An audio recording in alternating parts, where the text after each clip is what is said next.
नमस्कार सर्वांना, good morning, शुभप्रभात. आपला हा दिवस चांगला आणि आनंदाचा जावो. सध्या जर बघितलं तर दिनांक 8 एप्रिल रोजीचा ताजा सोयाबीन मार्केटचा बाजारभाव आपण या ठिकाणी बघणार आहोत. बऱ्याच दिवसापासून जर बघितलं तर जे बाजारभाव आपल्याला स्थिर पाहायला मिळत आहे. लातूरमध्ये जर बघितलं तर जे काही वकलांना 4,500 रुपयापर्यंत सुद्धा बाजारभाव या आठवड्यामध्ये गेलेला आहे. ही अत्यंत चांगली बातमी आहे. बाजारभाव थोडी का होईना वाढ होत आहे.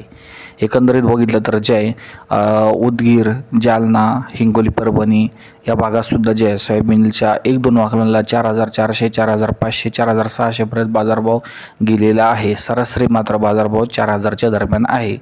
यानंतर जर बघितलं तर जे आहे विदर्भामध्ये नागपूरमध्ये सुद्धा बाजारभाव याच रेंजमध्ये आहे.